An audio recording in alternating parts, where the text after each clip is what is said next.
Bienvenue sur Classique en lecture. Arsène Lupin, gentleman cambrioleur, de Maurice Leblanc, lu par Iris. Chapitre 7. Le coffre-fort de Madame Imbert. À 3 heures du matin, il y avait encore une demi-douzaine de voitures devant un des petits hôtels de peintres qui composent l'unique côté du boulevard Berthier. La porte de cet hôtel s'ouvrit. Un groupe d'invités, hommes et dames, sortirent. 4 voitures filèrent de droite et de gauche, et il ne resta sur l'avenue que 2 messieurs qui se quittèrent au coin de la rue de Courcelles, où demeurait l'un d'eux. L'autre résolut de rentrer à pied jusqu'à la porte Maillot. Il traversa donc l'avenue de Villiers et continua son chemin sur le trottoir opposé aux fortifications. Par cette belle nuit d'hiver, pure et froide, il y avait plaisir à marcher. On respirait bien. Le bruit des pas résonnait allègrement. Mais au bout de quelques minutes, il eut l'impression désagréable qu'on le suivait. De fait, s'étant retourné, il aperçut l'ombre d'un homme qui se glissait entre les arbres. Il n'était point peureux, cependant il hâta le pas, afin d'arriver le plus vite possible à l'octroi des ternes. Mais l'homme se mit à courir. Assez inquiet, il jugea plus prudent de lui faire face et de tirer son revolver. Il n'en eut pas le temps. L'homme l'assaillit violemment, et tout de suite une lutte s'engagea sur le boulevard désert, lutte à bras-le-corps où il sentit aussitôt qu'il avait le désavantage. Il appela au secours, se débattit, et fut renversé contre un tas de cailloux, serré à la gorge, bâillonné d'un mouchoir que son adversaire lui enfonçait dans la bouche. Ses yeux se fermèrent, ses oreilles bourdonnèrent, et il allait perdre connaissance lorsque soudain l'étreinte se desserra, et l'homme qui l'étouffait de son poids se releva pour se défendre à son tour contre une attaque imprévue. Un coup de canne sur le poignet, un coup de botte sur la cheville, l'homme poussa 2 grognements de douleur et s'enfuit en boitant et en jurant. Sans daigner le poursuivre, le nouvel arrivant se pencha et dit « Êtes-vous blessé, monsieur ?» Il n'était pas blessé, mais fort étourdi et incapable de se tenir debout. Par bonheur, un des employés d'octroi, attiré par les cris, accourut. Une voiture fut requise, le monsieur y prit place accompagné de son sauveur, et on le conduisit à son hôtel de l'avenue de la Grande Armée. Devant la porte, tout à fait remis, il se confondit en remerciements.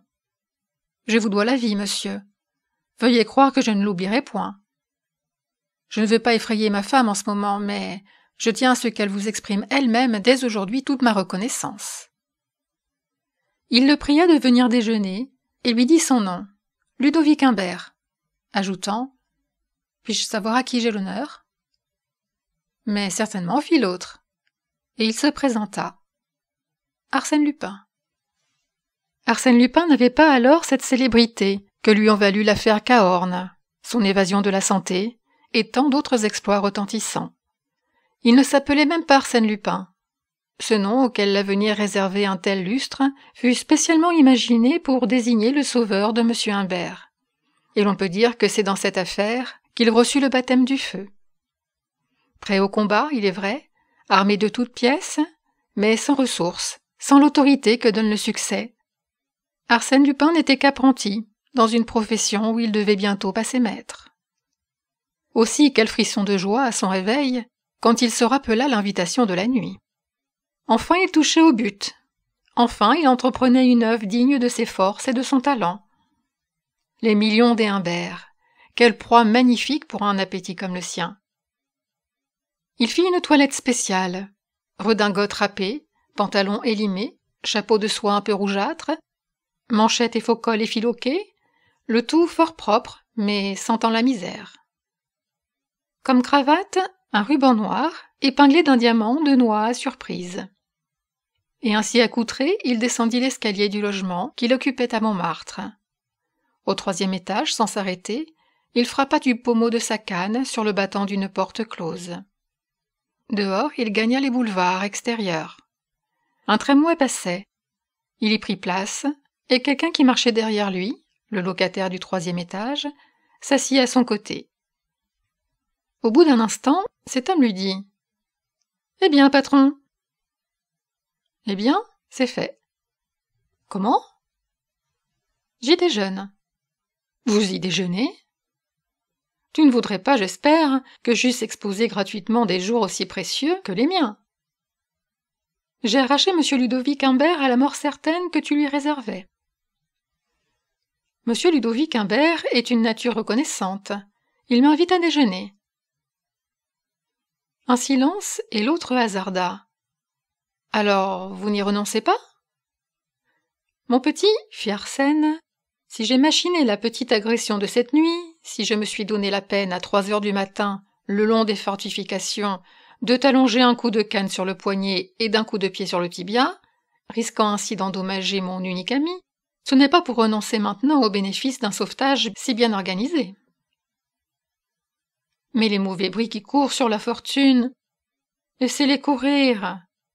Il y a 6 mois que je poursuis l'affaire, 6 mois que je me renseigne, que j'étudie, que je tends mes filets, que j'interroge les domestiques, les prêteurs et les hommes de paille, 6 mois que je vis dans l'ombre du mari et de la femme.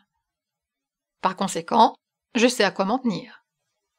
Que la fortune provienne du vieux Broford, comme ils le prétendent, ou d'une autre source, j'affirme qu'elle existe. Et puisqu'elle existe, elle est à moi. Bigre, 100 millions! Mettons-en 10, ou même 5, n'importe. Il y a de gros paquets de titres dans le coffre-fort. C'est bien le diable si un jour ou l'autre je ne mets pas la main sur la clé. Le tramway s'arrêta, place de l'Étoile. L'homme murmura. Ainsi, pour le moment, rien à faire. Je t'avertirai, nous avons le temps. 5 minutes après, Arsène Lupin montait sur le somptueux escalier de l'hôtel Imbert, et Ludovic le présentait à sa femme. Gervaise était une bonne petite dame, très ronde, très bavarde. Elle fit à Lupin le meilleur accueil. « J'ai voulu que nous soyons seuls à fêter notre sauveur, dit-elle. » Et dès l'abord, on traita notre sauveur comme un ami d'ancienne date. Au dessert, l'intimité était complète, et les confidences allèrent bon train. Arsène raconta sa vie, la vie de son père, intègre magistrat, les tristesses de son enfance, les difficultés du présent. Gervaise, à son tour, dit sa jeunesse, son mariage, les bontés du vieux Broford, les 100 millions dont elle avait hérité, les obstacles qui retardaient l'entrée en jouissance, les emprunts qu'elle avait dû contracter à des taux exorbitants, ses interminables démêlés avec les neveux de Broford, et les oppositions, et les séquestres. Tout, enfin. Pensez donc, monsieur Lupin, les titres sont là, à côté, dans le bureau de mon mari, et si nous en détachons un seul coupon, nous perdons tout. Ils sont là dans notre coffre-fort, et nous ne pouvons pas y toucher. Un léger frémissement secoua monsieur Lupin à l'idée de ce voisinage. Et il eut la sensation très nette que monsieur Lupin n'aurait jamais assez d'élévation d'âme pour éprouver les mêmes scrupules que la bonne dame. « Ah, ils sont là !» murmura-t-il, la gorge sèche. « Ils sont là. » Des relations commencées sous de tels auspices ne pouvaient que former des nœuds plus étroits. Délicatement interrogé, Arsène Lupin avoua sa misère, sa détresse. Sur-le-champ, le malheureux garçon fut nommé secrétaire particulier des 2 époux, aux appointements de 150 francs par mois. Il continuerait à habiter chez lui, mais il viendrait chaque jour prendre les ordres de travail, et pour plus de commodité, on mettait à sa disposition, comme cabinet de travail, une des chambres du 2e étage. Il choisit. Par quel excellent hasard se trouva-t-elle au-dessus du bureau de Ludovic ? Arsène ne tarda pas à s'apercevoir que son poste de secrétaire ressemblait furieusement à une sinécure. En 2 mois, il n'eut que 4 lettres insignifiantes à recopier et ne fut appelé qu'une fois dans le bureau de son patron, ce qui ne lui permit qu'une fois de contempler officiellement le coffre-fort. En outre, il nota que le titulaire de cette sinécure ne pouvait pas être jugé digne de figurer auprès du député Anquetil ou du bâtonnier Grouvel, car on omit de le convier aux fameuses réceptions mondaines. Il ne s'en plaignit point, préférant de beaucoup garder sa modeste petite place à l'ombre, et se tint à l'écart, heureux et libre. D'ailleurs, il ne perdait pas son temps. Il rendit tout d'abord un certain nombre de visites clandestines au bureau de Ludovic et présenta ses devoirs au coffre-fort, lequel n'en resta pas moins hermétiquement fermé. C'était un énorme bloc de fonte et d'acier, à l'aspect rébarbatif, et contre quoi ne pouvaient prévaloir ni les limes, ni les vrilles, ni les pinces Monseigneur. Arsène Lupin n'était pas entêté. Où la force échoue, la ruse réussit, se dit-il. L'essentiel est d'avoir un œil et une oreille dans la place. Il prit donc les mesures nécessaires, et après de minutieux et pénibles sondages à travers le parquet de sa chambre, il introduisit le tuyau de plomb qui aboutissait au plafond du bureau entre deux moulures de la corniche. Par ce tuyau, tube acoustique et lunettes d'approche, il espérait voir et entendre. Dès lors, il vécut à plat ventre sur son parquet. Et de fait, il vit souvent les Humbert en conférence devant le coffre, compulsant les registres et maniant des dossiers. Quand il tournait successivement les 4 boutons qui commandaient la serrure, il tâchait, pour savoir le chiffre, de saisir le nombre de crans qui passaient. Il surveillait leurs gestes, il épiait leurs paroles. Que faisait-il de la clé? La cachait-il? Un jour, il descendit en hâte, les ayant vus qui sortaient de la pièce sans refermer le coffre. Et il entra résolument. Ils étaient revenus. « Oh, excusez-moi, dit-il, je me suis trompé de porte. » Mais Gervaise se précipita et l'attirant. « Entrez donc, monsieur Lupin, entrez donc. N'êtes-vous pas chez vous ici? Vous allez nous donner un conseil. Quel titre devons-nous vendre? De l'extérieur ou de la rente? » Mais l'opposition, objecta Lupin, très étonné. Ah, elle ne frappe pas tous les titres. Elle écarta le battant. Sur les rayons s'entassaient des portefeuilles ceinturés de sangles. Elle en saisit un. Mais son mari protesta. « Non, non, Gervaise, ce serait de la folie de vendre de l'extérieur. Elle va monter, tandis que la rente est au plus bas. Qu'en pensez-vous, mon cher ami ?» Le cher ami n'avait aucune opinion. Cependant, il conseilla le sacrifice de la rente. Alors elle prit une autre liasse, et dans cette liasse, au hasard, un papier. C'était un titre de 3% de 1374 francs. Ludovic le mit dans sa poche. L'après-midi, accompagné de son secrétaire, il fit vendre ce titre par un agent de change et toucha 46 000 francs. Quoi qu'en eût dit Gervaise, Arsène Lupin ne se sentait pas chez lui. Bien au contraire. Sa situation dans l'hôtel Humbert le remplissait de surprises. À diverses occasions, il put constater que les domestiques ignoraient son nom. Ils l'appelaient monsieur. Ludovic le désignait toujours ainsi. « Vous préviendrez monsieur. Est-ce que monsieur est arrivé ?» Pourquoi cette appellation énigmatique? D'ailleurs, après l'enthousiasme du début, les Humbert lui parlaient à peine, et tout en le traitant avec les égards dus à un bienfaiteur, ne s'occupaient jamais de lui. On avait l'air de le considérer comme un original, qui n'aime pas qu'on l'importune, et on respectait son isolement, comme si cet isolement était une règle édictée par lui, un caprice de sa part. Une fois qu'il passait dans le vestibule, il entendit Gervaise qui disait à deux messieurs « C'est un tel sauvage !» « Soit, pensa-t-il, nous sommes un sauvage. » Et renonçant à s'expliquer les bizarreries de ces gens, il poursuivait l'exécution de son plan. Il avait acquis la certitude qu'il ne fallait point compter sur le hasard, ni sur une étourderie de Gervaise que la clé du coffre ne quittait pas, et qui, au surplus, n'eût jamais emporté cette clé sans avoir préalablement brouillé les lettres de la serrure. Ainsi donc, il devait agir. Un événement précipita les choses. La violente campagne menée contre les Humbert par certains journaux. On les accusait d'escroquerie. Arsène Lupin assista aux péripéties du drame, aux agitations du ménage, et il comprit qu'en tardant davantage, il allait tout perdre. 5 jours de suite, au lieu de partir vers 6 heures, comme il en avait l'habitude, il s'enferma dans sa chambre. On le supposait sorti. Lui s'étendait sur le parquet et surveillait le bureau de Ludovic. Les 5 soirs, la circonstance favorable qui l'attendait ne s'étant pas produite, il s'en alla au milieu de la nuit par la petite porte qui desservait la cour. Il en possédait la clé. Mais le 6e jour, il apprit que les Humbert, en réponse aux insinuations malveillantes de leurs ennemis, avaient proposé qu'on ouvrît le coffre et qu'on en fît l'inventaire. « C'est pour ce soir, » pensa Lupin. Et en effet, après le dîner, Ludovic s'installa dans son bureau. Gervaise le rejoignit. Ils se mirent à feuilleter les registres du coffre. Une heure s'écoula, puis une autre heure. Il entendit les domestiques et se couchait. Maintenant, il n'y avait plus personne au premier étage. Minuit. Les Humbert continuaient leur besogne. « Allons-y » murmura Lupin. Il ouvrit sa fenêtre.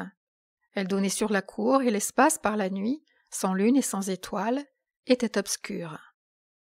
Il tira de son armoire une corde à nœuds qu'il assujettit à la rampe du balcon, enjamba et se laissa glisser doucement, en s'aidant d'une gouttière, jusqu'à la fenêtre située en dessous de la sienne. C'était celle du bureau, et le voile épais des rideaux molletonnés masquait la pièce. Debout sur le balcon, il resta un moment immobile, l'oreille tendue et l'œil aux aguets. Tranquillisé par le silence, il poussa légèrement les deux croisées. Si personne n'avait eu soin de les vérifier, elles devaient céder à l'effort, car lui, au cours de l'après-midi, en avait tourné l'espagnolette, de façon qu'elle n'entra plus dans les gâches. Les croisées cédèrent. Alors, avec des précautions infinies, il les entrebâilla davantage. Dès qu'il put glisser la tête, il s'arrêta. Un peu de lumière filtrait entre les deux rideaux mal joints. Il aperçut Gervaise et Ludovic, assis à côté du coffre. Ils n'échangeaient que de rares paroles, et à voix basse, absorbés par leur travail. Arsène calcula la distance qui le séparait d'eux, établit les mouvements exacts qu'il lui faudrait faire pour les réduire l'un après l'autre à l'impuissance, avant qu'ils n'eussent le temps d'appeler au secours, et il allait se précipiter lorsque Gervaise dit « Comme la pièce s'est refroidie depuis un instant, je vais me mettre au lit. Et toi ?»« Je voudrais finir. »« Finir ? Mais tu en as pour la nuit. »« Mais non, 1 heure au plus. » Elle se retira. 20 minutes, 30 minutes passèrent. Arsène poussa la fenêtre un peu plus. Les rideaux frémirent. Il poussa encore.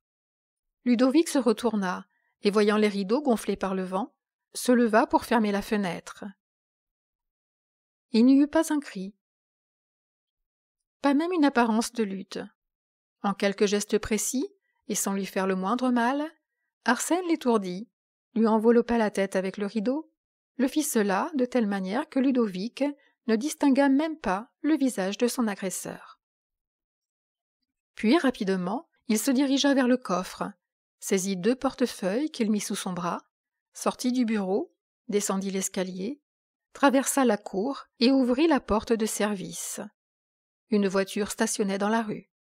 « Prends cela d'abord, dit-il au cocher, et suis-moi. » Il retourna jusqu'au bureau.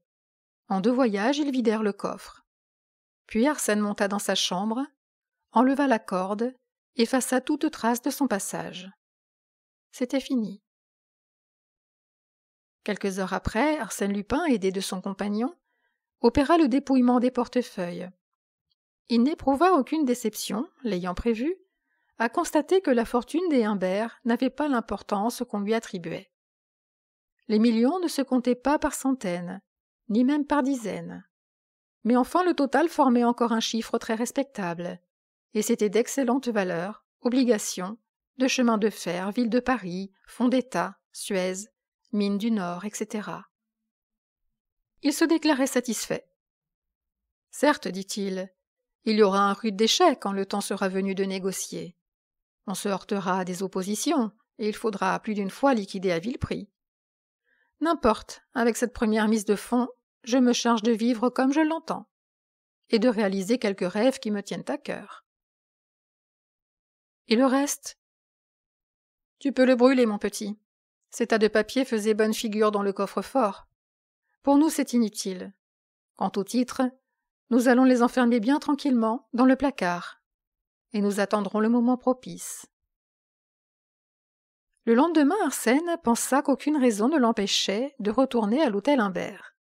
Mais la lecture des journaux lui révéla cette nouvelle imprévue. Ludovic et Gervaise avaient disparu. L'ouverture du coffre eut lieu en grande solennité. Les magistrats y trouvèrent ce qu'Arsène Lupin avait laissé. Peu de choses. Tels sont les faits, et telle est l'explication que donne à certains d'entre eux l'intervention d'Arsène Lupin. Je tiens le récit de lui-même, un jour qu'il était en veine de confidence. Ce jour-là, il se promenait de long en large dans mon cabinet de travail, et ses yeux avaient une petite fièvre, que je ne leur connaissais pas. « Somme toute, lui dis-je, c'est votre plus beau coup. » Sans me répondre directement, il reprit.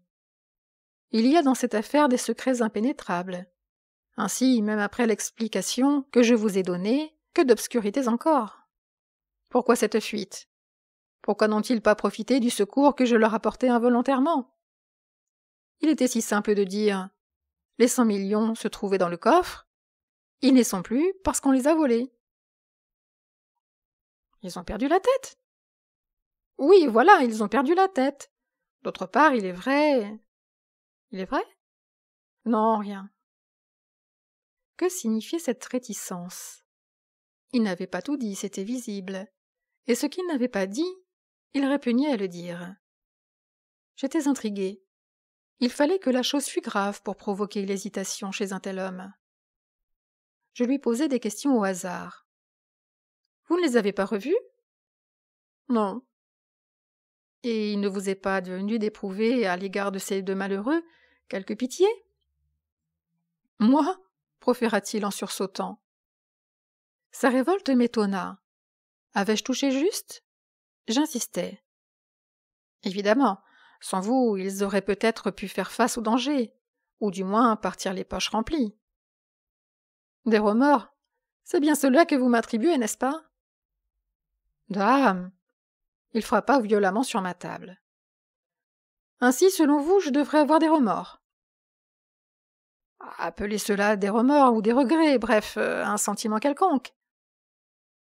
Un sentiment quelconque pour des gens à qui vous avez dérobé une fortune. Quelle fortune? Enfin, c'est 2 ou 3 liasses de titres. Ces 2 ou 3 liasses de titres. Je leur ai dérobé des paquets de titres, n'est-ce pas? Une partie de leur héritage. Voilà ma faute? Voilà mon crime? Mais sacrebleu, mon cher, vous n'avez donc pas deviné qu'ils étaient faux, ces titres? Vous entendez? Ils étaient faux! Je le regardais, abasourdi. Faux? Les 4 ou 5 millions? Faux! S'écria-t-il rageusement. Archi faux! Faux, les obligations, les villes de Paris, les fonds d'État, du papier, rien que du papier. Pas un sou, je n'ai pas tiré un sou de tout le bloc. Et vous me demandez d'avoir des remords? Mais c'est eux qui devraient en avoir.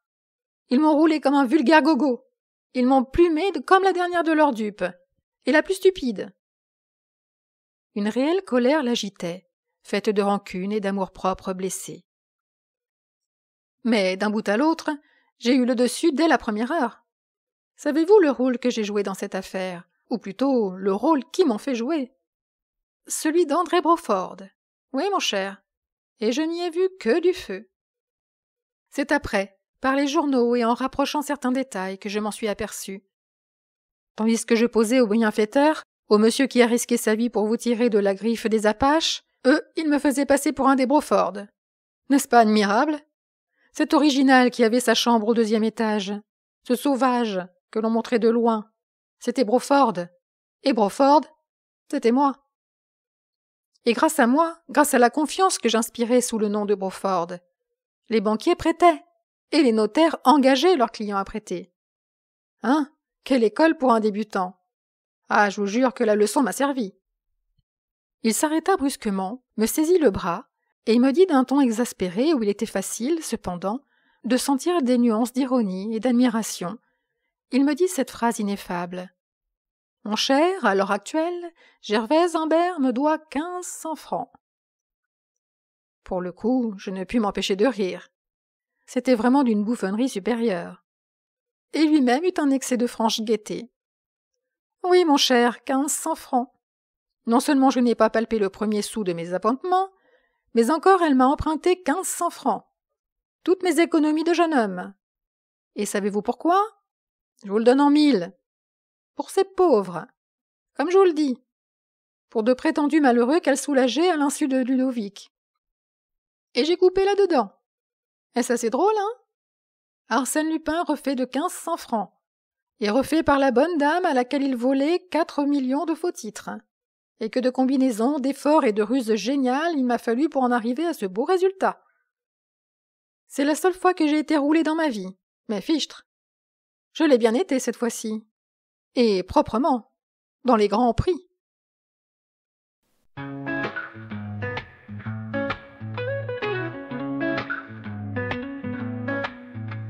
Arsène Lupin, maître du mystère, gentleman cambrioleur, plus léger que l'air. Dans l'ombre il se glisse, un sourire au coin.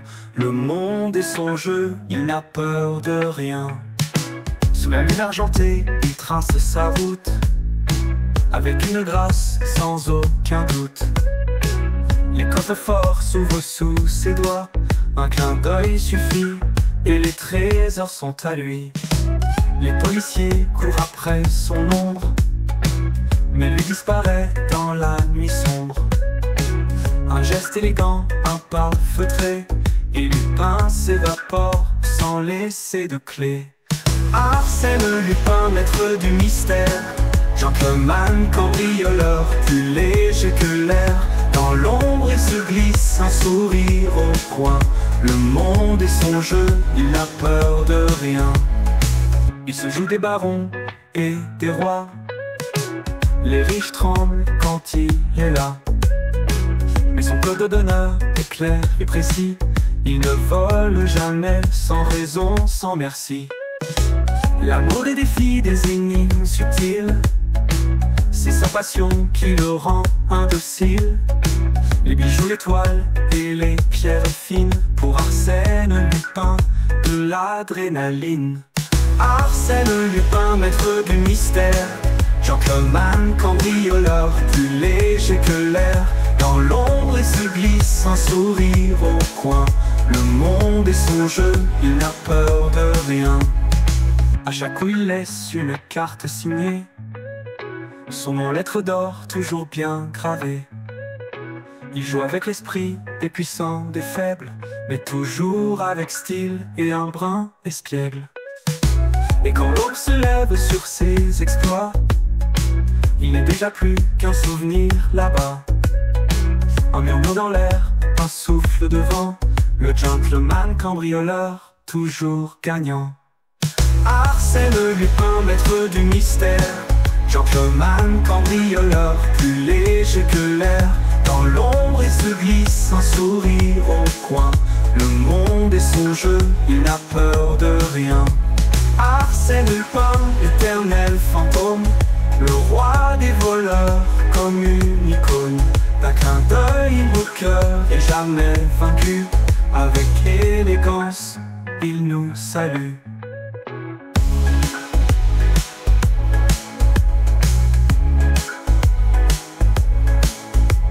L'amour de son jeu, il n'a peur de rien. Amour des défis, des énigmes subtiles, c'est sa passion qui le rend indocile. Les bijoux, les toiles et les pierres fines, pour Arsène Lupin, de l'adrénaline. Amour des défis, des énigmes subtiles, c'est sa passion qui le rend indocile. Les bijoux, les toiles et les pierres fines, pour Arsène Lupin, de l'adrénaline. Merci d'avoir écouté Arsène Lupin, gentleman cambrioleur, sur Classique en lecture. Si cette vidéo vous a plu, vous pouvez la partager. Vous pouvez aussi aider la chaîne à se développer. Pour cela, n'hésitez pas à liker, vous abonner et activer la cloche des notifications pour être prévenu lorsque je sors une nouvelle vidéo de lecture. Vous pouvez également me donner vos impressions dans les commentaires. À très vite sur Classique en lecture.